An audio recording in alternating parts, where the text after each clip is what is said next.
Hello and welcome to the Wellness Connection. I'm your host, Fiona Kane. Today I'm going to be talking about the Netflix series Inside the Manosphere. It's Louis Theroux's latest documentary. A lot of people have been talking about it, so I thought I'd watch it and chat to you about what I feel in regards to this documentary. It actually reminds me of, I did talk about this previously when I talked about Adolescence, that TV series. So if you sort of go back, I think it was a couple of years ago, I don't know, but when I talked about that, some similar things, because in Adolescence, they were hinting at what the boy was influenced by.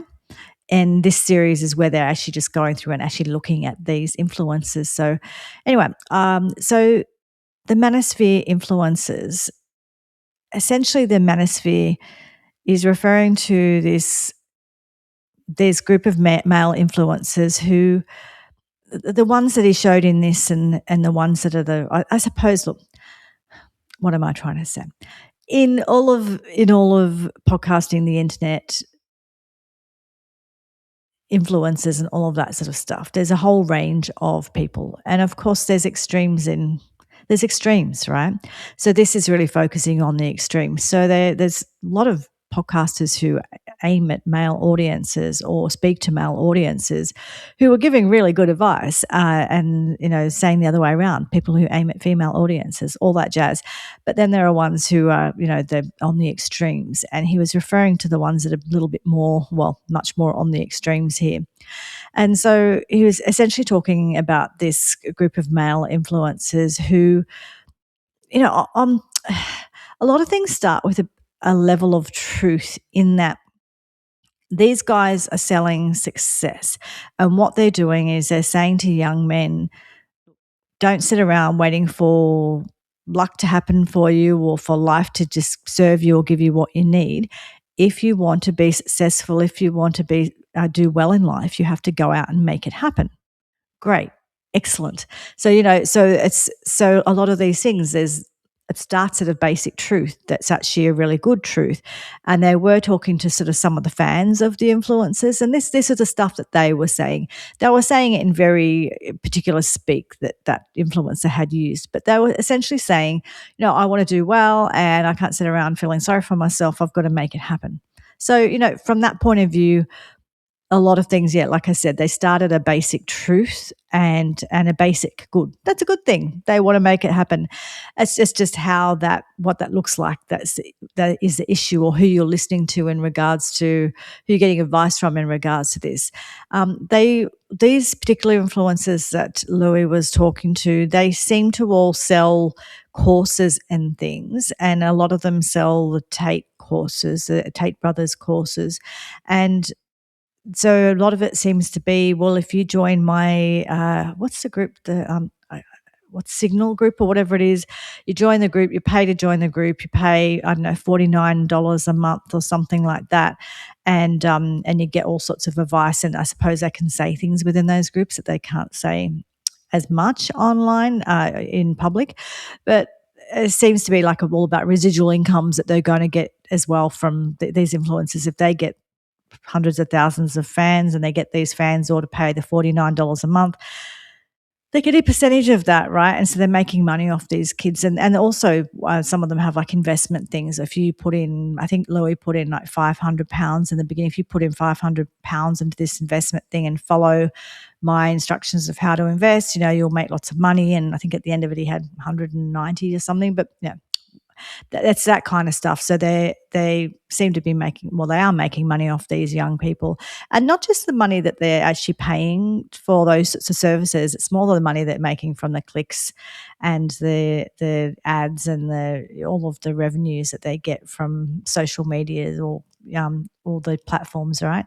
So it's a business. It's a business model, I suppose. And the thing about business models and this kind of business model, when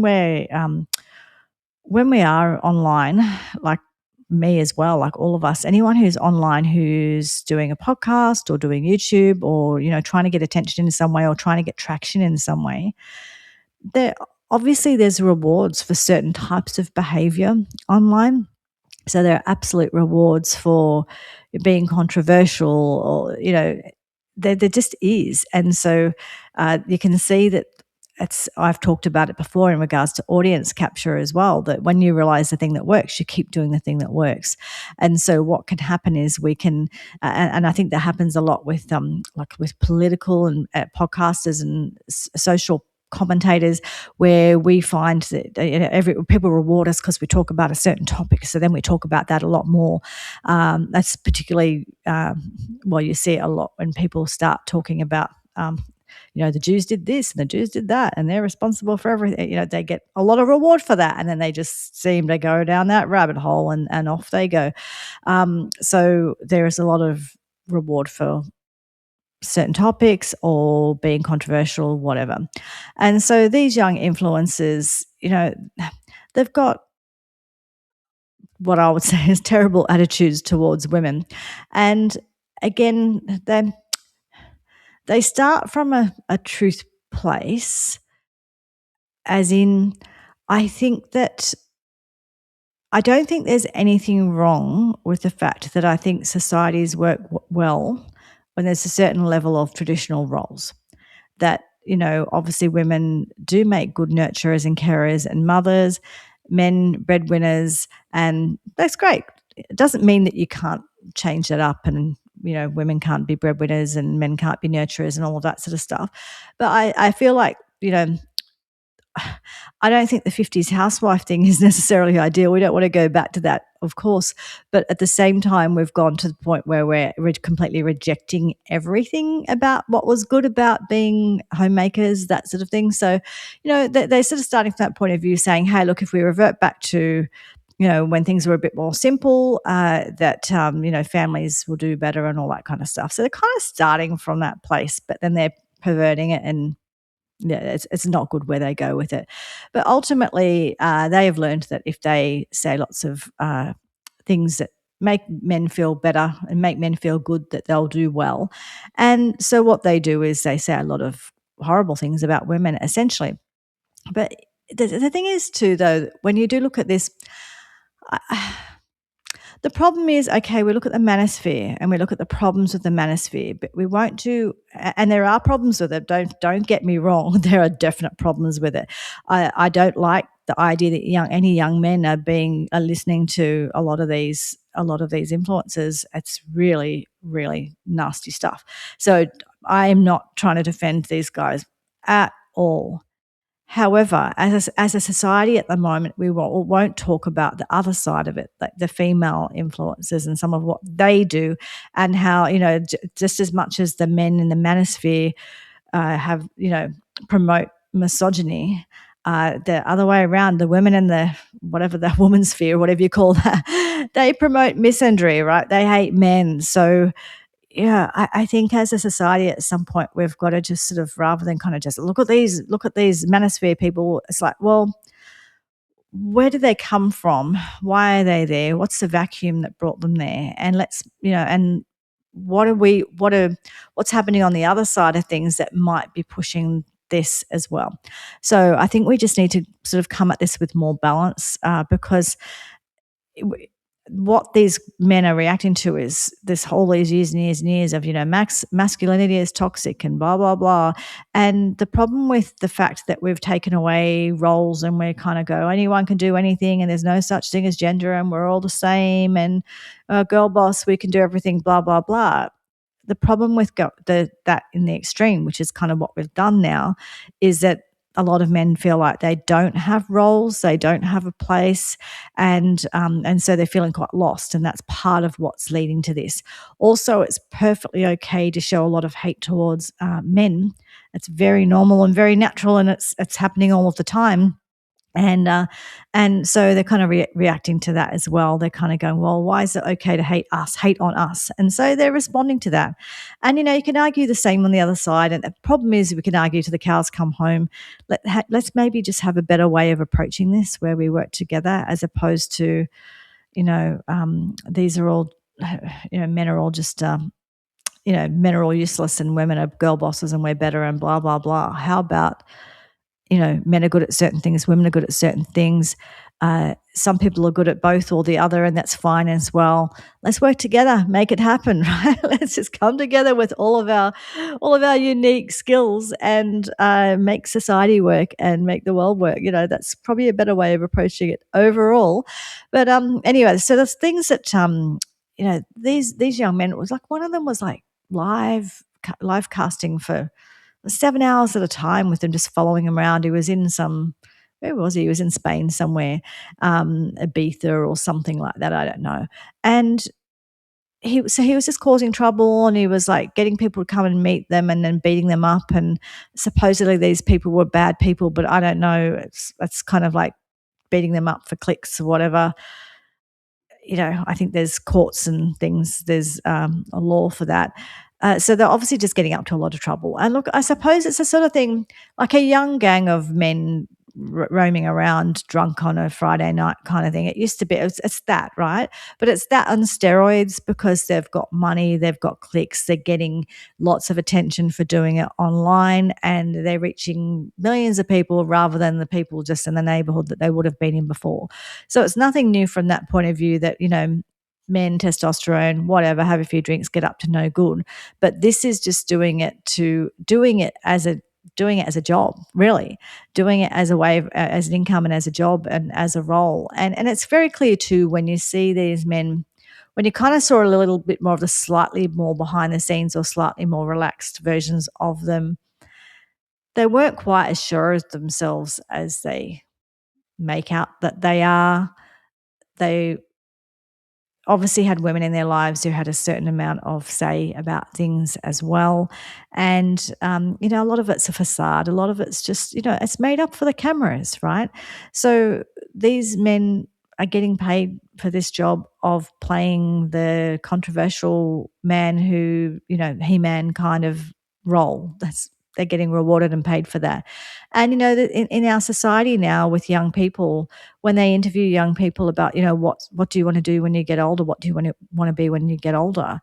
And a lot of them say influencers, right? So once upon a time, we wanted to be a movie star or a rock star, or it might have been a fireman, or all those other kind of just normal people kind of jobs, I suppose. And now, or we wanted to be, like I said, a movie star or whatever. But at least there were sort of things that there was a sort of like, we wanted to do something that had some sort of skill involved. But the way, and I'm not saying there's no skill involved in being an influencer. There certainly is a skill. You've got to be a good salesperson, and you've got to have a good back end of people who know how to who know how to do the interweb stuff, like know how to repurpose videos and do all the things that they do on TikTok and all that stuff, like make things viral, all that sort of stuff, which is what they do. They essentially will go out and record stuff, and they've got people in the background constantly making these little TikToks and pushing them out everywhere and making moments go viral. And so there's certainly a level of skill to that, but it's not the same as the level of skill of having to go and learn a craft or an art or a trade or something like that, right? So maybe it looks attractive to young people, that it looks like something that they could do that might be a bit easier. I don't know. And maybe it just, these people and all their videos, getting around in their sports cars and their good clothes and their entourage of people obviously just looks appealing for young people, and they want to be part of that. They also, I think, what these influencers sell is they're talking a lot to people. So they talk about the matrix, and the matrix is in their language. The matrix is the people who in everyday jobs and everyday life who are just going along and fitting into society kind of thing. And they say that, you don't have to live like that. You can make your own rules and blah, blah, blah, and live outside of the matrix. And, I suppose if you're, I don't know, if you've got a life ahead of you that looks like it's going to be a bit of a dull life or hard working life, if you're maybe going to be doing, I don't know, digging trenches or doing whatever it is, it's like sort of hard work that you're going to get paid low money for in some small town or something, and you see that you couldn't maybe have a different option, you could see why it would be really appealing as well, that maybe this life of drudgery that I might have to have, maybe I don't have to have that. These guys are selling that. So they're talking to the young men saying, you don't have to be that, you can do this. And also to the other thing that I've talked about before and that bears mentioning, because I think it really contributes to this, is if you look at the way that people are meeting and dating and things these days, there's not so much of that happening. Young people aren't meeting as much as they used to, and they're not dating as much, and they're not coupling up as much as they used to. They're spending much more time online, and they're experiencing life through online, and everything's about swiping on Tinder or whatever all those apps are called, and so they're not really learning how to have healthy relationships. And because they're looking at people online, they're maybe not looking at their local people. And once upon a time you'd pair up with the people in your local group, right? So the people you went to school with or worked with, or the people who you were around, those people would ultimately pair up, and there was sort of someone for everyone kind of thing. But these days, if you're looking online, there's a whole lot of potential perceived options online. You're not necessarily looking at your local people. And that's a real disadvantage, I think, for young men in particular who aren't actually seeing and being around real women and being seen by or getting dates or being part of that.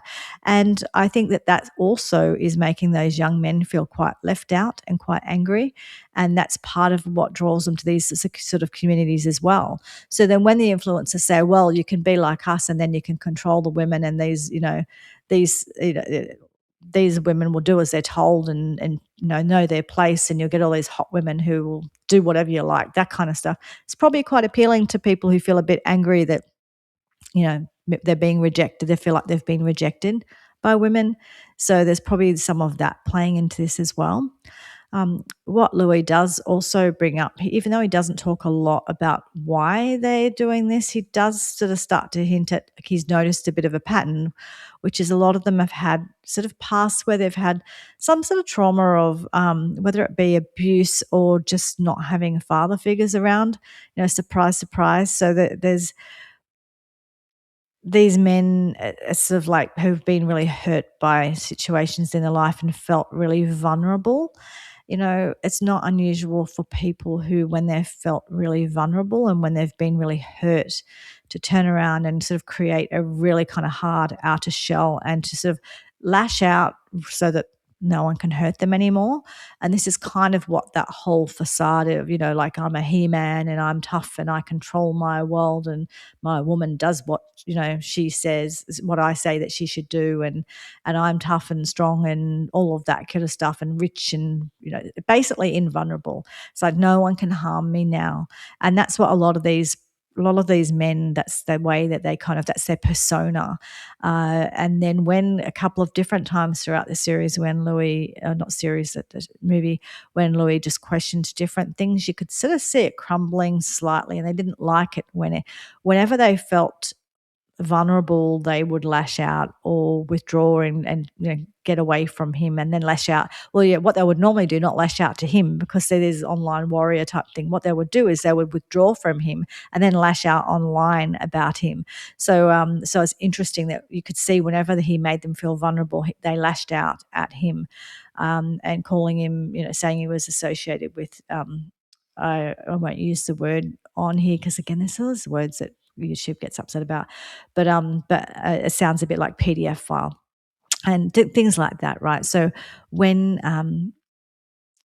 they lashed out in that way, which tells me that they're more vulnerable than what they are. Quite vulnerable, right? They're just acting like they're not, and that is, again, it's just not an unusual type of character. It's just, instead of just a character that in your local, it's someone who's doing this online and really good salesman and making a lot of money out of young people who are listening to them. And if the young people are listening to them about relationships with women or how to treat women, that's obviously not so good.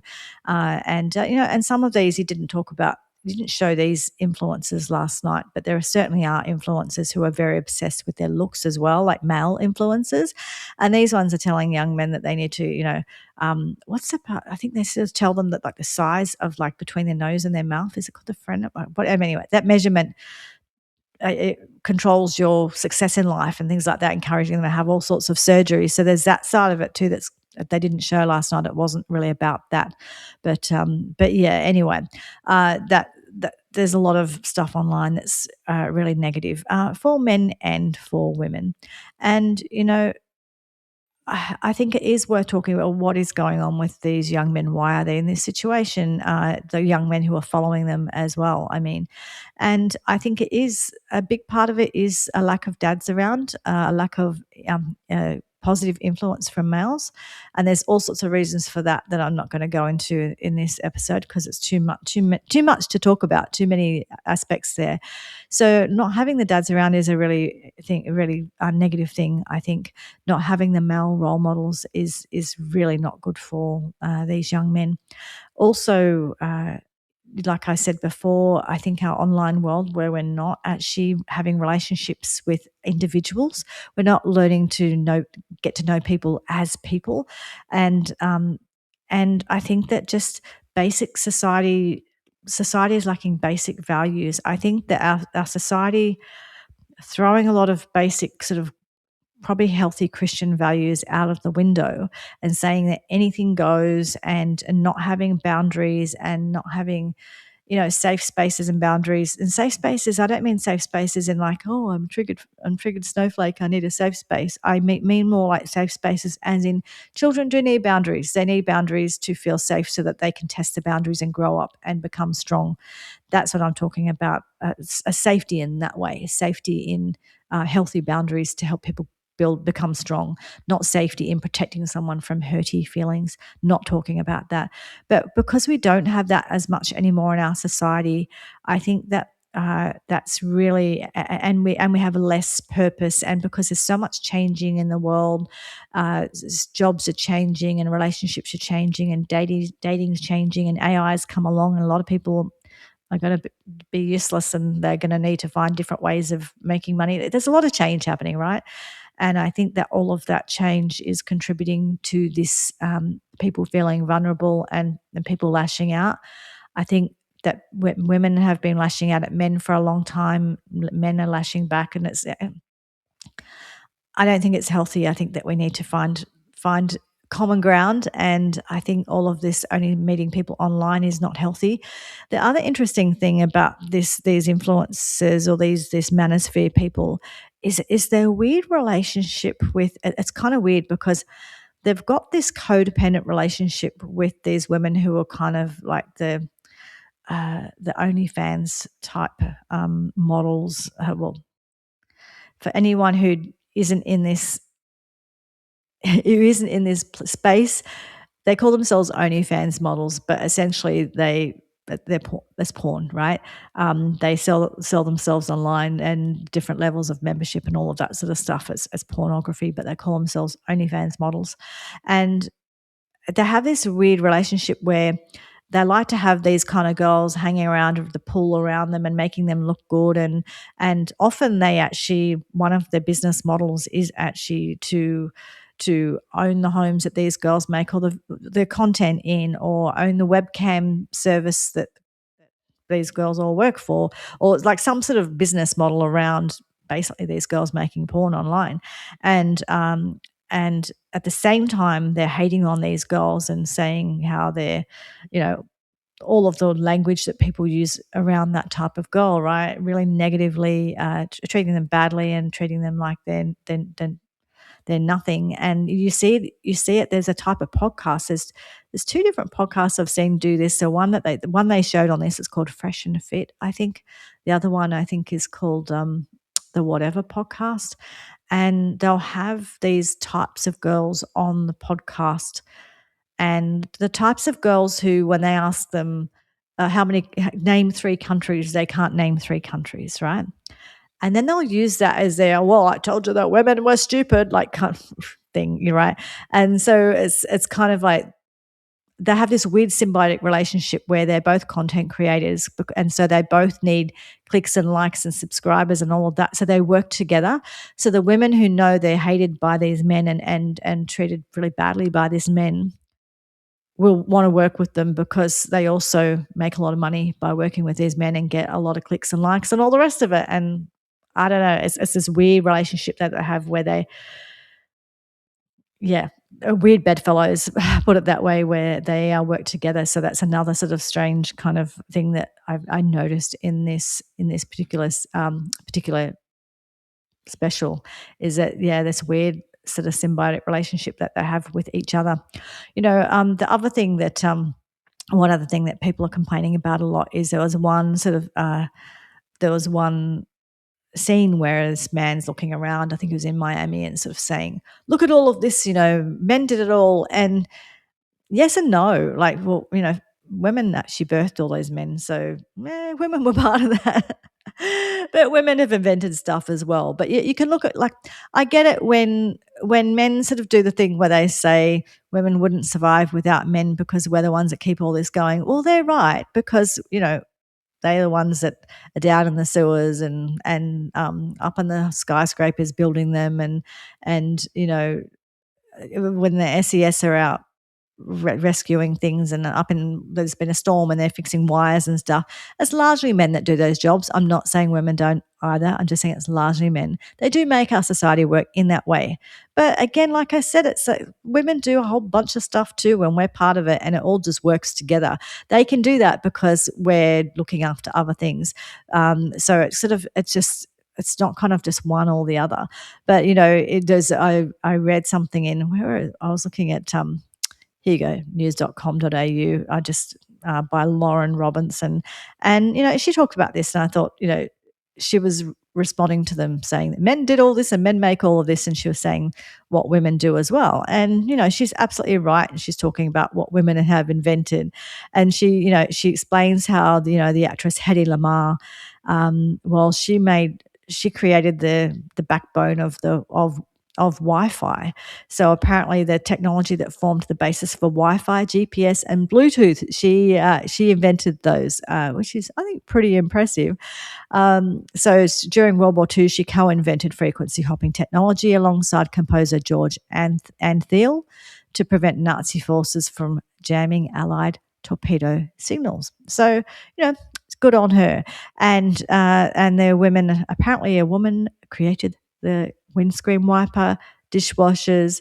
But, Marie Curie and radioactivity, her medical discoveries were pretty amazing.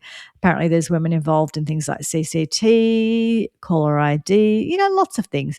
So women have created lots of things, and lots of things that are around us. So I think that these shows where they say, oh, women didn't do anything, but men have done an awful lot too, and they do an awful lot. So, hey, let's figure out a way of just knowing that we all contribute, and some people contribute in ways, the same, just that I like.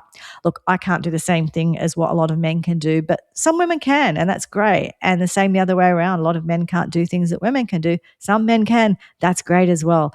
But why can't we just work together and say we're good at different things, and sometimes we're good at the same things, and let's work together and make it happen? But look, I think at the end of the day, my answer to this is I think we have to encourage people to see people in person, encourage people to have conversations, encourage social groups and things where, men and women get to be together and talk to each other and get to know each other, get more offline and more into the real world. But I think it is important to understand these things exist. And I think actually if you're a parent of young men particularly, you might want to, well, young women as well, actually. I think it's worth probably watching this together and talking about it together, because it's you can't pretend these things aren't online and these things aren't there, and you think that your sons might not be attracted to it, but they might be, So it's actually, I think it's better to have the discussion about it and talk about it and just break it down as a family and talk about these things, rather than just hope for the best and hope that they don't look at those things or get involved in those things that I think can be very, very negative. Anyway, please like, subscribe, share, and let me know what you think about this topic and what you thought of the special. And hope you have a great week. I'll talk to you again next week, where I like to have conversations about real conversations about things that matter. Okay, thanks. Bye.